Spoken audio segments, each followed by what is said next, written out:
All right, we'll go ahead and call our Thursday, September 5th, 2024 Roanoke County School Board work session to order. Madam Clerk, can you call the roll, please?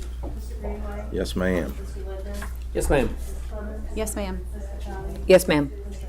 Yes, ma'am. Ms. Vashani, can you read us into closed, please? Sure.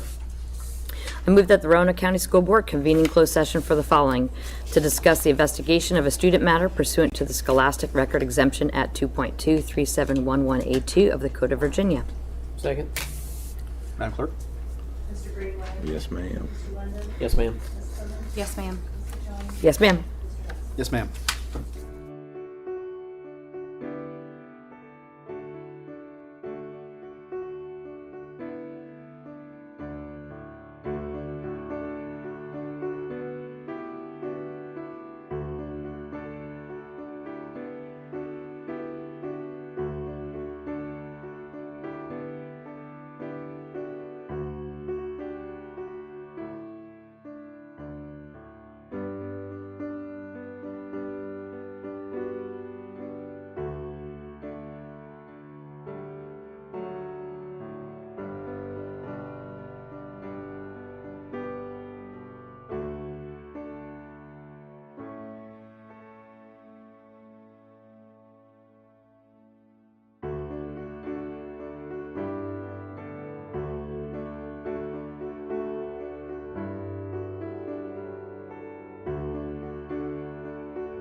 We'll go ahead and call our meeting back to order.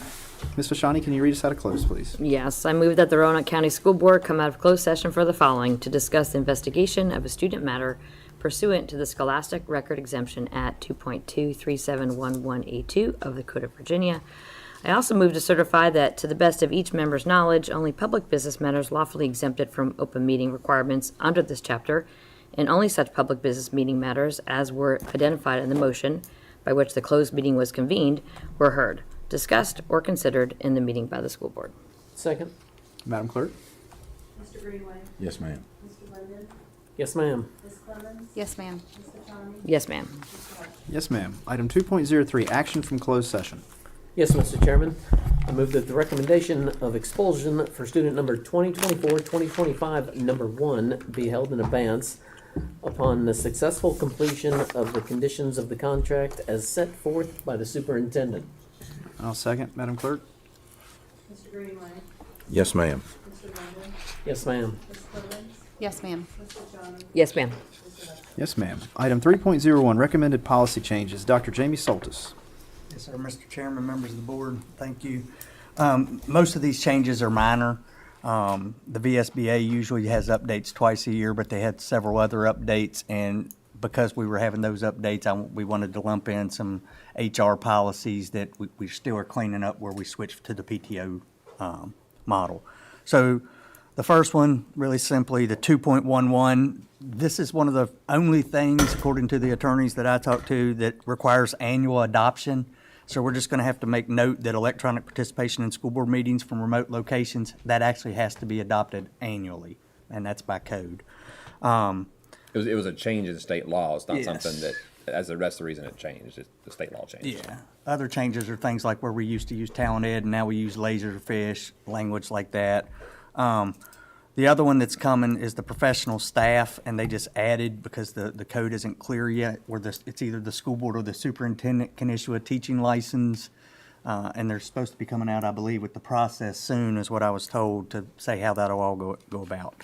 And then the last one is under student records.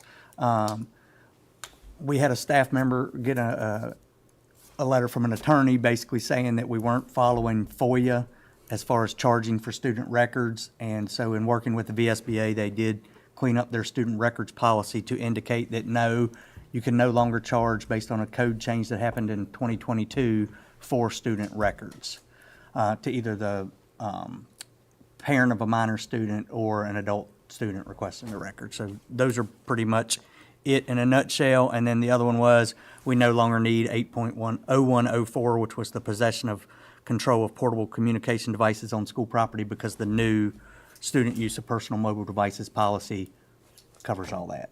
So that's basically it in a nutshell. Mr. Chairman, Yes, sir.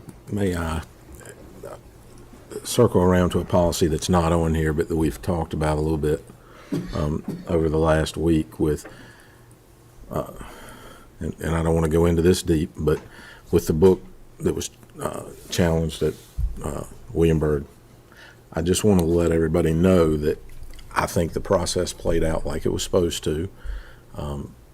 We followed the process that we put in place, and at the end of the day, there is, if it gets to that point, which this didn't, and there's no issues, we have a parent review committee that will be set up by each board member. Now, there may be some discussion that we go on and name those people up front in the future, but we do have that in place now. So just wanted to make sure that people listening know that that's the case, that it's already in place. The review works like it's supposed to, and it did in this case. And we do have the parent review committee if needed. Yes, and sir. so, Would you mind if I just quickly review Yep. what that process Yep, is, sure. that way for the good of the Yep. public? absolutely. Because this is something that the board did review a couple years ago and changed. I think made some really good changes. Would you mind stating the yeah. name of the policy and the policy number for people to reference? Well, yeah, it's 6 point something. 6 point something. But it's called library. It's called media Media media review or something. policy. So So basically, what we put into place are several safeguards. First of all, I just want to say, our librarians do a fantastic job of curating their collections. We did change the policy a few years ago to make that a collective decision, which frankly protects everybody, including the individual librarians. We believe in collaboration, so working together always produces better results. So working together, they make these decisions. They're basing the decisions on lots of factors, including, what age or grade levels, the publishers say are appropriate. But we also, have a wide range of folks in our community, right, who have different views, and that's good, that's healthy. So the librarians do a really good job of doing that. But there are also safeguards in place because parents, should be watching and be aware of what, their students are checking out in the library. So a couple of things. One, anytime that the librarians make their collective decision in terms of what books should be recommended for purchase, one of the things that happens is those books are actually posted on our website. So any parent who wants to kind of keep an eye on this can look at the website and see, okay, these are the new books that are being considered, and they can, look at it right away in terms of anything they want to look at. The other thing that we put in place is unless a parent opts out of this, they automatically get an email generated from the library to say, hey, your kid, your child checked out this book and here it is, and that again gives the parents kind of a heads up. Parents can opt out of that, but if they don't opt out, they automatically get that. So there's some good safeguards in place. Despite all those safeguards, if an individual parent, is concerned about a book that is in the collection, one, they can go to the librarian and say, hey, I really want to restrict what my child can check out. And then in the situation where a parent concludes, I really don't think this is appropriate at all to be in, elementary library or middle school or high school library, whatever, there's a process in place. And for all of our policies, we always urge, go to the source of the conflict first, right? And we have other school board policies that say, just like if it's a classroom situation, talk to your child's teacher and see if there's something that can be worked out, right, with the teacher, because there's a misunderstanding. So in the case of a library book, always, start with the librarian and say, hey, are you aware of this? Because, there could be particular things in a book that maybe, somebody missed or whatever. And that's okay. A parent can bring that to their attention and say, hey, do you really think this is appropriate? Do you mind looking at it again? Can you reconsider? So, start with the librarian or call the, school principal. That'd be a good starting point. If the librarian reviews it and says, hey, you're right, this should be something that we should reconsider, then that's handled, right? And so that happens in lots of situations. If the librarian looks at it and says, in my professional opinion, I really think this is appropriate for this grade level, then there's a appeals process in place. That in fact, one of the things that we changed was previously that next appeals process was a group of librarians got together and had heard that appeal. Well, now that all the librarians are making that decision collectively, that next level of appeal is actually a representative committee that the principal appoints. So that includes a parent. Okay, so you have a parent from the committee that goes on there, a teacher, a school counselor, another administrator. So that's the next level of appeal. And then if that committee decides, well, we still think it's okay, the parent has another level of appeal, and that is a committee is formed that you as individual school board members appoint people to, and that parent committee looks at it and makes a decision. And then finally, if the parent committee says, well, we still think it's okay to be in the library, the parent still has another level of appeal, which would be directly to the school board. And of course, we don't want things to get to that level. Hopefully, things are taken care of along the way, and we've had very few issues with this. But I think the good news is, Mr. Greenway pointed out, there are multiple layers of safeguards in place that really, I think, afford parents that level of surety that we are trying to make the best decisions that we possibly can, starting with the librarians to do. So, but to reiterate Mr. Greenway's point, one of those appeals parts, or steps is, if it gets to that point, that you as a school board, you as individual school board members would appoint a committee, to review it at the, just parents, making that choice, which, best represent, I think, the community. Is that fair? Yeah, thank you. Yep, And just wanted to make sure. Not that this is my place, but it's actually 6.40 AR media selection outlines the whole process. Sometimes Thank it is hard to go find them because you don't know what title they are. Oh, sure. So Sure. It's nice for people to know they can go reference it. Thank you. Thank you for asking the question. Is that all you have, Gene? Yes, sir, I'm sorry. Item 3.02, safety plans for the 2024-2025 school year. Mrs. Tammy Newcomb. Thank you. Each year, the school board must review and approve the individual school safety and emergency response plans for all the schools each year. All plans have been provided to the local law enforcement agencies for review. The plans are not public documents as they contain confidential safety-related information. There is a public version on the school safety and emergency response plan on our division-wide website under the safety section. So they're all complete with input from the local law enforcement who did school audits for each school, safety audits. I could add one thing, Mr. Chairman. You know, obviously, there was another incident, I think, down in Georgia yesterday, and which is tragic. We want to keep those folks in our thoughts and prayers. But you know, anytime something like this happens, you know, in our community, people wonder, well, you know, what are you doing as a local school division to, you know, try to mitigate these issues? And so one of the things we're going to do to just try to remind folks is to get back out to our parents. You know, these are our safety measures. We do have our public version of our safety plans that people can look at. We have a safety messaging. And of course, we always remind folks, please, if you ever see something concerning or you hear something concerning, you know, say something. Let us know. We have an anonymous means of doing that through our Speak Up app. There's lots of ways that folks can speak up if they ever see anything concerning. And we just had our meeting of our safety task force with our law enforcement figures, our folks.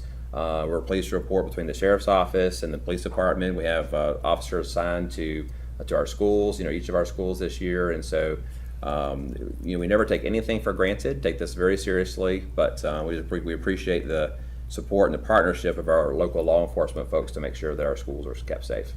And then even yesterday evening, after I had heard the Georgia, we did send a reminder to principals that we need to inspect what we expect and to make sure that it's been communicated where our hard corners are, where our locked doors are, indoor and out, you know, exterior and interior doors, and that we are making sure that students know about the Speak Up app and that we talk if we hear concerning. So, and we have seen that those tools we have in place have been communicated. We've had adults contact us through the Speak Up app, and we have, you know, of course, with Gaggle and Lightspeed, I mean, they're working. We see a lot of communication coming from those tools. So I'd also like to add Raptor. I feel really wonderful. good about Raptor. And I'd be curious when, I was just talking to Mr. Tully about this just a minute ago, they'll do an investigative report of that event in Georgia. I'm curious to know if they had Raptor in place and what they didn't name it Raptor this morning, but it did seem like a very similar program that we had. interesting. You know what they did have in place, and thank goodness they did. It's as tragic as that was. You know how they stop if SRO. reports are correct, and SRO engaged the shooter. So you think about I think it was four was killed and several other injured. Think about if that SRO wasn't there. Can you believe we had to fight to get SROs in the schools? I mean, my goodness, what a wonderful thing that gentleman or lady was there. I know in Hidden Valley, we're putting the new clocks in that also have the alert. I could be wrong, but I think that's what I read today is they had some type of system up there, and that's how some of the kids knew it was real. Oh, the flashing? The flashing. Okay. Because it was a pretty large school. 2,000 students. Thank you. Thank you, Ms. Newcomb. Mr. Chairman, that both of those items will go on consent for next meeting. Okay. Okay.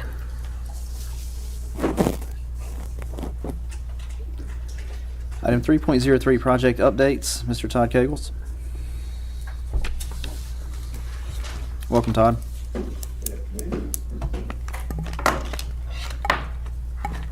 It is worth mentioning, I think, since Ms. Newcomb just brought that up, actually, we put those clocks in at Hidden Valley High School at the request of the principal. I was actually not aware that we had schools that didn't have clock systems in the hallways, but I've subsequently found out that they're not the only ones. So we do have other schools that don't have that clock and alert system in their hallways. How did they get it in there? We added it. Jeff could maybe give an idea. He actually did it through IT. Well, the rest of that story is apparently Hidden Valley High School didn't have any clocks in their hallway. Zero. That's right. So the initiative was to get clocks in the hallway, and they just happened to get that kind. So but it is a good thing to have probably. We need I to think the expand idea that. is to pilot them and see how they do. Right. I'm sure we'll do the right thing and get them in the other high schools. And they all Yes, sir. connect together. Pretty wild. Be nice. Well, I'm not sure what's going on. I'm, I'll show you. Just can climb. Chuck, I don't know, can you help me? Hopefully they can read them. The screen, my screen's unlocked, but that screen's not unlocked. Look. Nice. Oh, that is nice. Do it? Oh, yeah. Technology Committee. It'll flash. Let's re-engage it. Down here.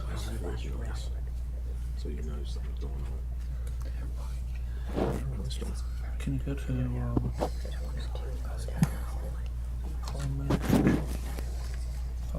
yeah, there we go. Thank you, sir. Appreciate it.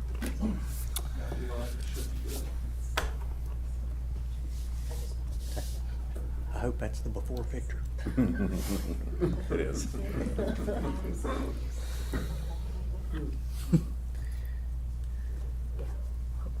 All right, there we go. Dr. Soltis asked if that was before that, or the before or after picture. I said, who paid that? I said, We want our money back. hopeful that it was the end. In progress. Well, if you recall, that is where we started. The condition of the bus lot over there at Northside High School. We had the fence that was falling down. We had obviously surfaces that weren't safe for our bus drivers to walk across. We have many drivers that are advanced in age, and it is a dangerous situation for them there.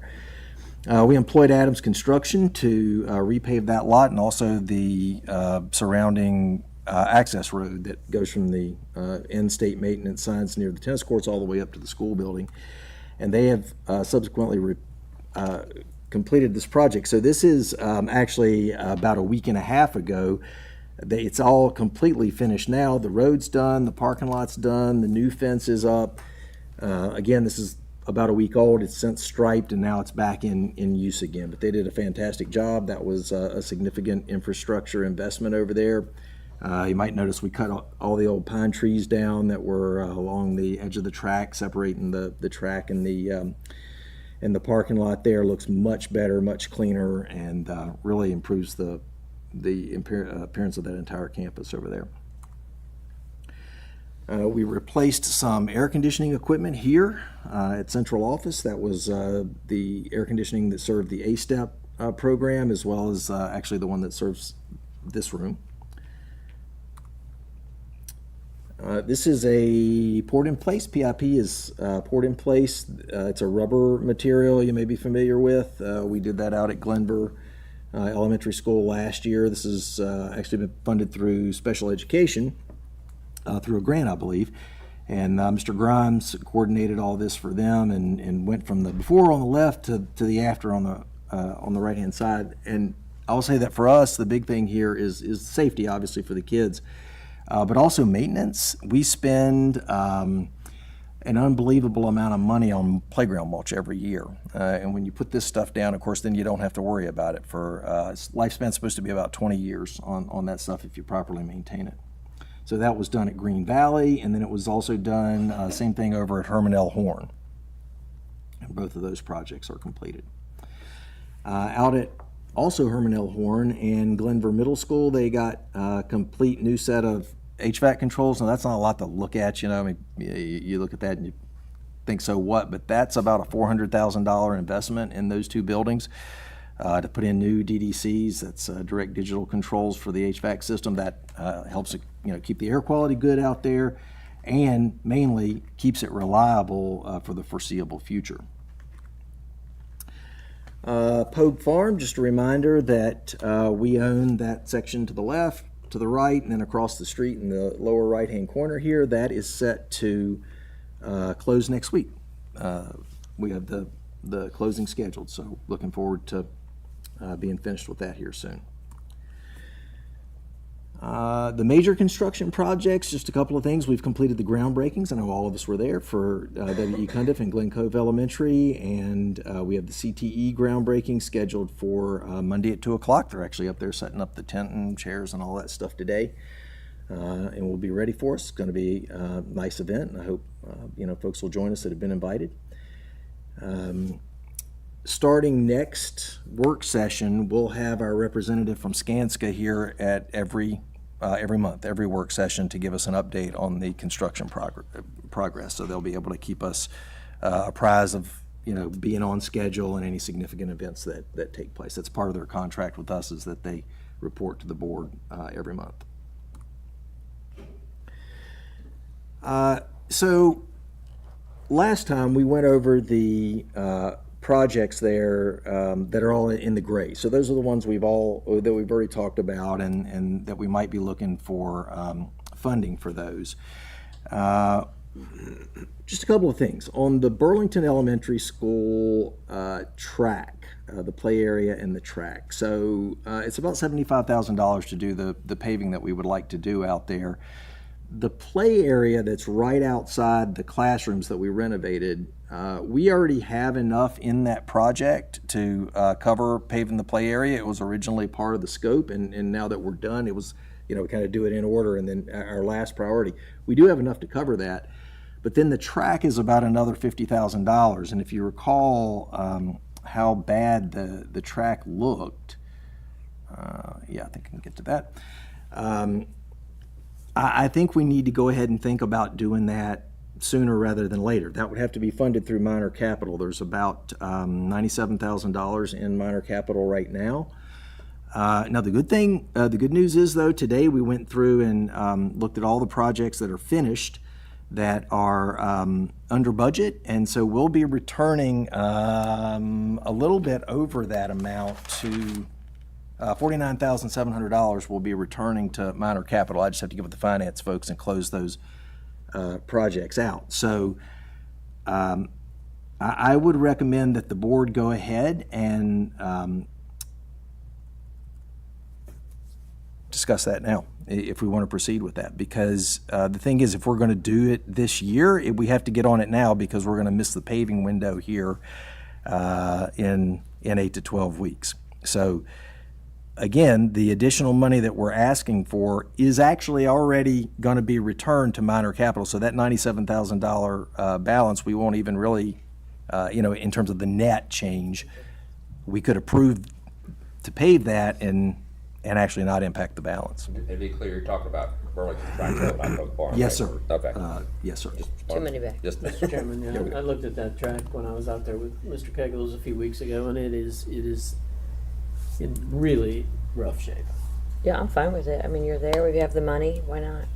It is paving season. And so if the board's agreeable, we'd ask to put that on the consent agenda for the next meeting.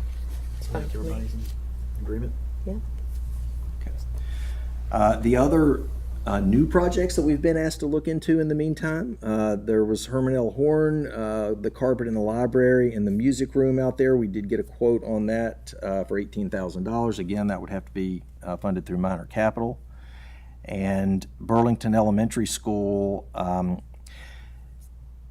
so this one, it's a little bit of a conundrum, because special ed funded the port in place at the other two schools that you just saw. They would like to do it at Burlington as well. They have about $23,000 left in their grant, but that project is about $55,000.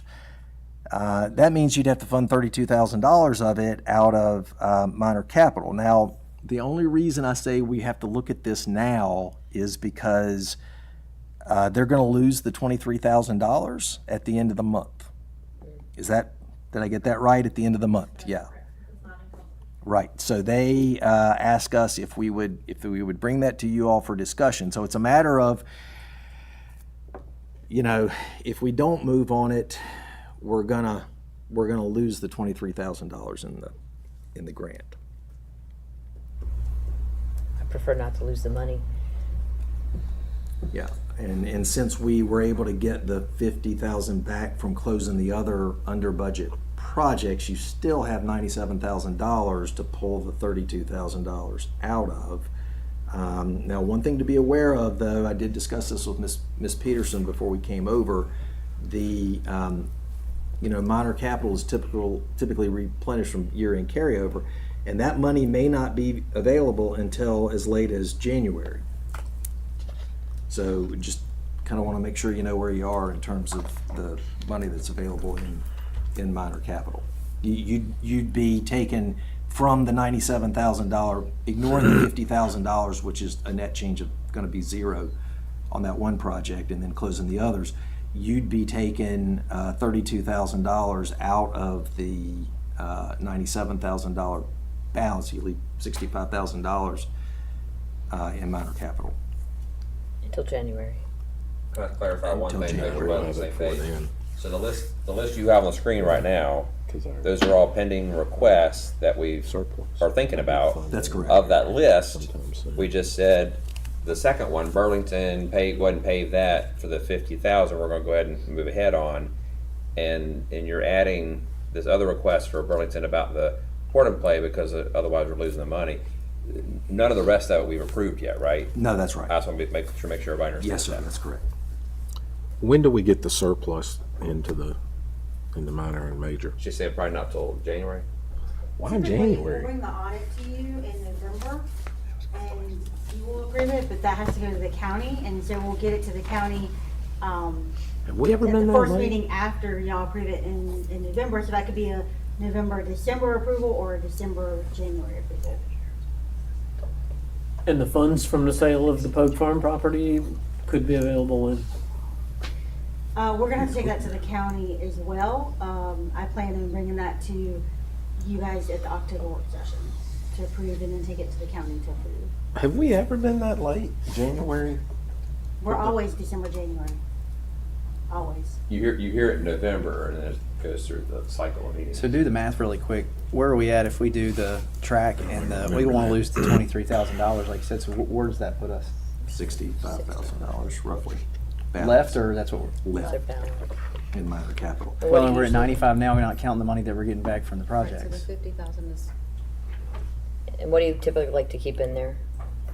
Well, that minor capital is, that's kind of you guys. We keep money in the CMP for emergencies. So I try to keep at least $100,000 in the reserves, just in case, something catastrophic happens somewhere and we have to have it to repair something. And we do have that. We do still have those reserves. So in terms of an emergency sort of situation, I'm not worried about that. And then, of course, you do possibly have proceeds from Pogue Farm, $850,000 or so.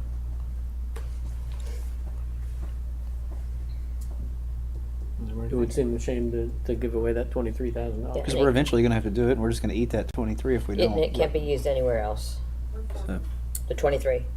I don't know the details of the grant. They asked us to add that, so you would have to ask special ed that I question. mean, it's, Pardon, what's the question? The 23,000 can't be used anywhere else. Well, we'll have to scramble, because it was earmarked in our grant for playground purposes. So would you have to amend your grant, get We it would. approved, and encumber all the money by that date? Correct, Has to- by the end of the month. so it'd be better too to go much. ahead. Let's just move. I'm fine with moving Because you're on. waiting on somebody else to approve the grant. You guys fine with moving on it? Yeah, it's fine. That's not the case. Sounds good. We can put it on I'll tell you consent. about it in a minute. Okay, yeah, great. That's all I have. Hey, one Unless you thing have while it's on my mind questions when for we're me. on projects, can you get with me on Glenver Elementary? Somebody reached out and said that the cafeteria, like, it gets really hot in there, and I don't know if they don't have any HVAC. The way it was explained to me is they don't have any HVAC, so I guess what they currently have in the building is just not enough to feed that area. Definitely will. We've looked into that before, and I felt like our HVAC guys had a solution for that, but I honestly don't remember what it was. I'll get with them and then get with you and we can discuss it. All right, I appreciate it. Yes, sir. And I'll just take a moment to say thank you, because you really are doing a great job for us. I appreciate that. Thank you. We do have 50 other projects, 57 I think we had on the list this morning before we went through and closed 7 or 8 of them. So if you have questions about any of the others that are going on, just hit the highlights. Please feel free to ask. And I can echo what you're saying about his operation, because I've been going to the meetings, and he does an amazing job of organizing and making sure all these projects are the statuses are known and what's going on. Yeah, we I've really been very appreciate you. impressed. Yes, sir. Tremendously. Thank you.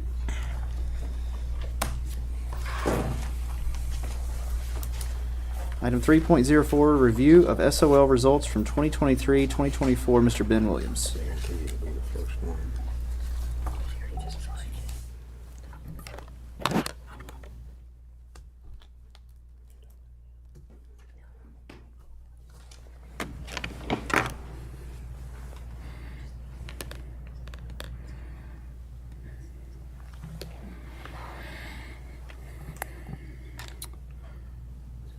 All right, Mr. Chair, members of the board, I am pleased to discuss our 23-24 SOL results with you. And before I do that, I want to point out that we're going to go over this at a very broad view, sort of the 10,000-foot view. There are a lot of documents that are in the board report that have much more detailed information about individual schools and additional breakdown of scores. So just wanted to point your attention to those additional documents if you want to dig a little deeper than this report goes. Also want to point out that the DOE's only released SOL scores to this point. They have not released accreditation or graduation rates. So one thing I can tell you is I do anticipate that accreditation is going to look good for us. So I don't anticipate problems with regard to accreditation, but that hasn't been released publicly. The other thing that you may notice as we go through, high school is a kind of a tricky bear because not every student takes every test. So as we go through, there may be, for example, chemistry results that are missing, and that's because we might have only had 20 kids in the whole division take chemistry, things like that. So just want to point those out. All right, so Not take There's- chemistry of the class, but take chemistry of the SOL. chemistry of the SOL, exactly. We have plenty of kids to take chemistry, but you're right. Take the SOL. There's a state rule that basically says if you don't need the SOL by the time you get to it, you don't have to take the SOL, and that's why chemistry is an 11th grade course typically, and by then, the type of kids that take chemistry would have already passed their science SOLs. In fact, the ones that are taking chemistry, it's not that they didn't pass, it's that they're transfers typically from out of state or from private, et cetera. So we really have two ways that we can look at where we are this year overall by subject. The one on the right is the pass rate, and you can see in terms of reading, we're up about a point. Math flat at 84, science flat at 76, social studies down a point, which basically means we're relatively flat compared to where we were this time last year. And you can see that I've put 3 years of results there as well as pre-COVID. So that's why we jumped to spring of 2019 in those results. And you can see the difference there. One thing that is interesting, though, and I think this is helpful when we put scores in context, is looking at state rank. There we also have 3 years of the 3 most recent years of state rank, and then the pre-COVID state rank. And you can see that that our state rank actually is among the best it's really ever been. Pre-COVID, tied for 13th in the state. Right now, we're tied for 8th for reading, tied for 7th in math. I'd still like to see a much higher pass rate, but it does indicate that we're actually moving up relative to other school divisions. However, would like to see science and social studies move up beyond where they currently are. Yes. Back to that last slide. Social studies pass rate trend, what do you attribute that to? What we've got going on right now in social studies is there's really only there's one test in the elementary Virginia studies. There's one test. There's one outlier school that's bringing our number down considerably. In fact, we probably would have been up overall had it not been for an outlier result. Then there was basically our middle schools did pretty well in the civics. They have one test. And at the high school level, we've got a change going on where the number of students we have taking world geography is going down.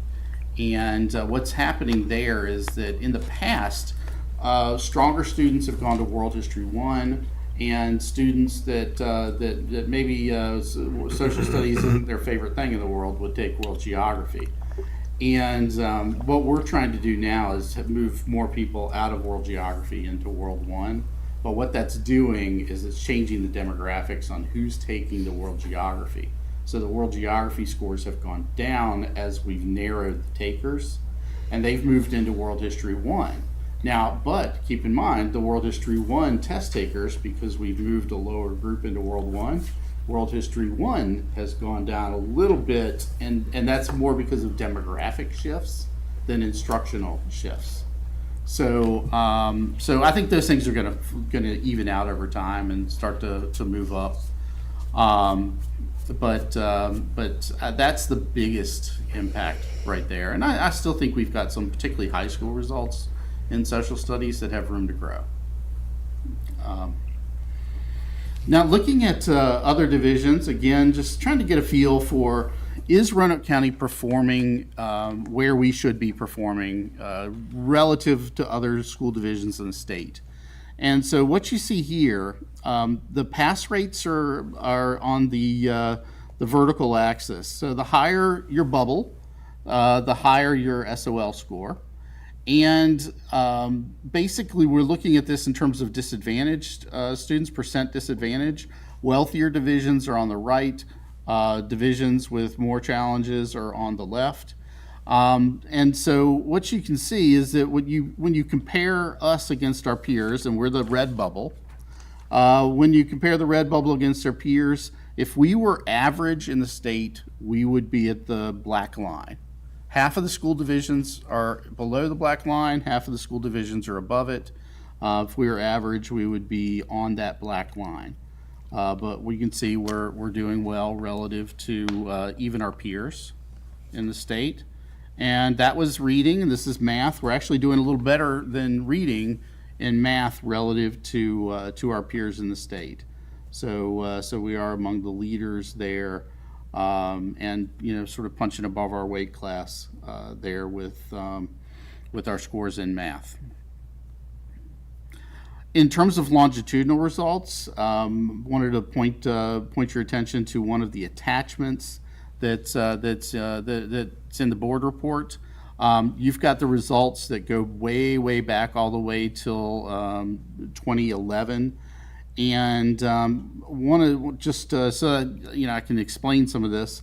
The shaded areas here are old standards tests, meaning you can't really compare the non-shaded to the shaded because they're totally different tests. And so we're about to change, and you're going to get a lot more shading in for next year because we're getting brand new math and reading tests, which I'll be talking about here in a minute. In terms of our CPS performance compared to the state average, we do have one course that's below the state average, the world geography. But that's partially because of the transition that I was talking about earlier.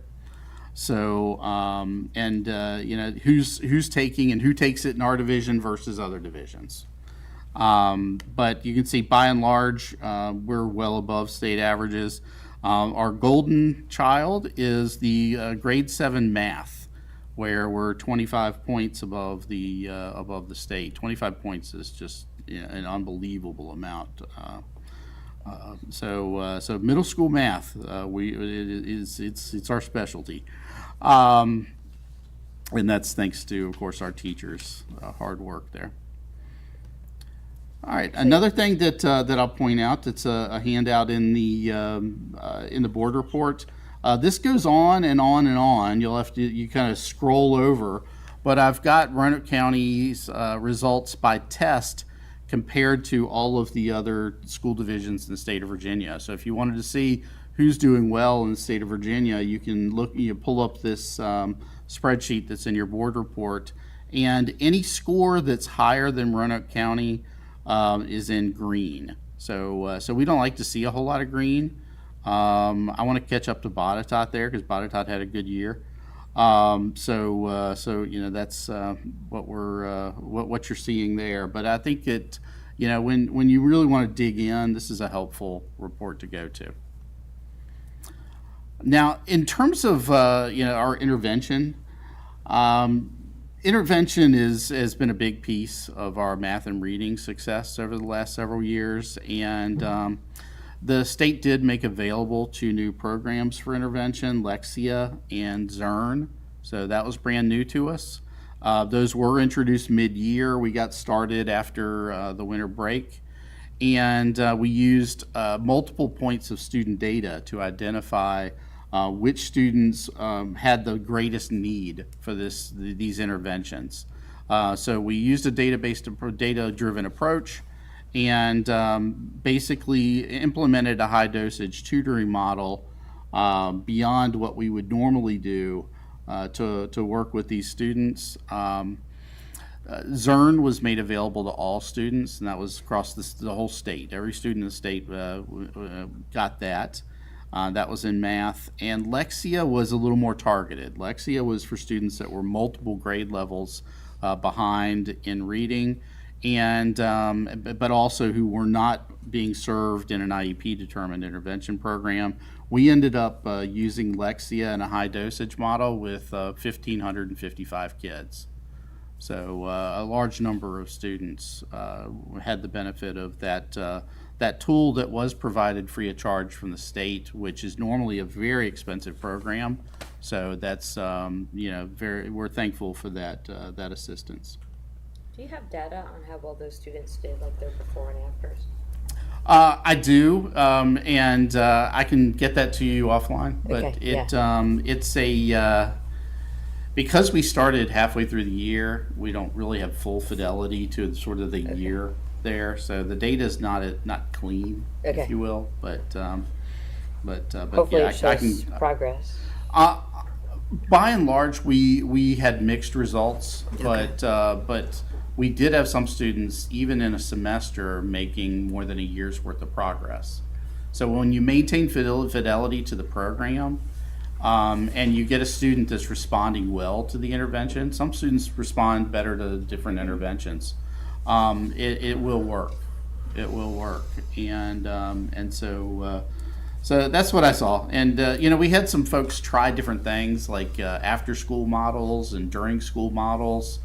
And a lot of it, if they were doing an after-school model, depended on whether the student was showing up and doing, you know, et cetera. And so, so sometimes the data wasn't necessarily that the program was the problem. It was potentially, you know, just getting access to the student there in a particular school.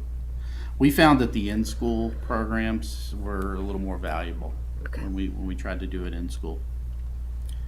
In terms of takeaways and challenges, I would like to see some overall improvement in science and social studies. We're making some inroads on that. We've got plans for both of those for this year. We're implementing more common assessments in the science and some benchmark assessments. In the past, we've used division benchmarks in reading and math at the division level so that we could see student data before the SOL test. Essentially get a diagnostic. We hadn't done that as much in the science, and now we're moving into the science with some diagnostic this year so that we can sort of intervene early there. That science is an area, we're doing science first because that's an area that's part of our state and federal accountability. The social studies piece, we've got a new social studies coordinator and our supervisor, and we're excited to work with him. And he's been really working on alignment and making sure that that we've aligned well to the myriad of different standards that they're working on right now. In fact, some of those SOL tests that we have in high school are actually 2008 tests. They haven't been revised since then. So sometimes we'll get teachers that want to move up to the new standards, but we can't in some areas, and we have to be careful about that. Early intervention with teachers new to the subject and long-term substitutes that we're seeing as being increasingly necessary. We're also going to get new math tests and new reading tests. We've redone our benchmark assessments. We've redone our in both math and reading for this year. Reading was moved up a year. They actually should be getting new tests next year, but they fast-tracked the reading. And so we're doing a lot of new things in terms of reading because of the Virginia Literacy Initiative on top of new standards. It's a big, big year for reading, and our teachers have been very, very flexible with that and have worked with us very well. I'm so proud of our people. In terms of time and energy, the implementation of the Virginia Literacy Act, that's also a big piece right now as we move forward. That's going to bring more science of reading-based instruction. I do want to say, though, that we were already working on science of reading-based instruction and had been for a few years prior to this change, but this really standardizes what we're doing. Now, looking forward to spring of 2025, we want to start previewing some of the changes we're going to have in accountability. Accountability is going through a system now, going through a change called bifurcation.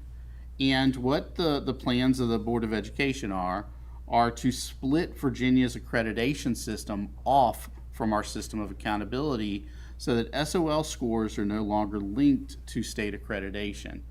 And basically the accreditation system will become an SOQ checklist that will determine, is the school providing the inputs necessary and required by the state to provide a quality education to kids? Do we have X number of counselors for a number of students? Do we have enough librarians? Do we have enough teachers that are highly qualified? Those sort of things.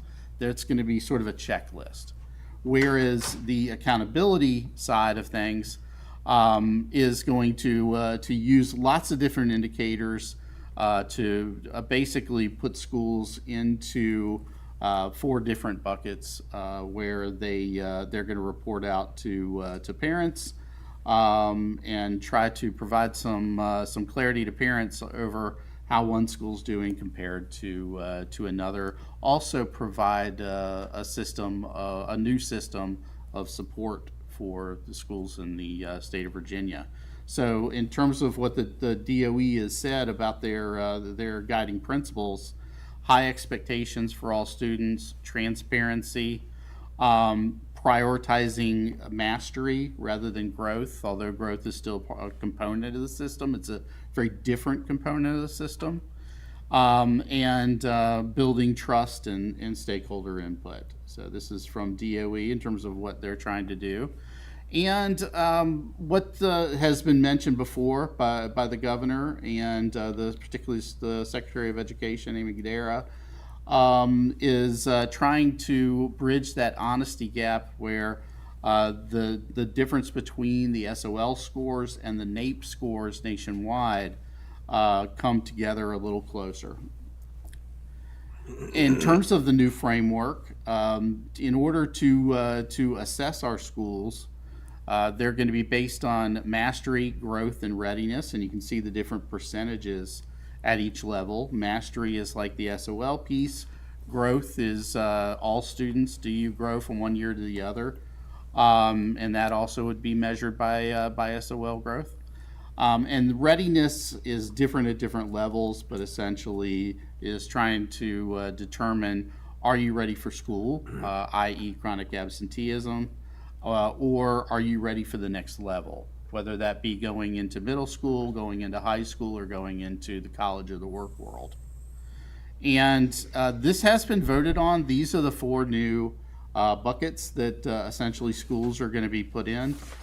Needs intensive support, off track, on track, or distinguished. Those are the 4 categories as voted on by the Board of Education a few weeks ago. And they have modeled out that data. When they did model out the data using spring of 24 results, close to 60% of the schools in the state of Virginia would be either off track or needs intensive support. That means we're going to have a challenge in front of us, and it'll be interesting as well to see what the impact of the new harder SOLs in reading and math are going to have on that, because these are actually off easier tests. So we'll I would imagine that that statewide that almost 60% off track would actually increase, given the increase in rigor of the new math and reading SOLs. Again, we're going to try to do the best we can and make our goal on track. But as we approach this, I do want to say, that looks, like a mountain in front of us. And the main thing we're trying to focus on right now, and the main thing is when we talk to our teachers about this system, what we're saying, first off, we're not emphasizing this highly right now. This is still evolving, still morphing a little bit at the state level.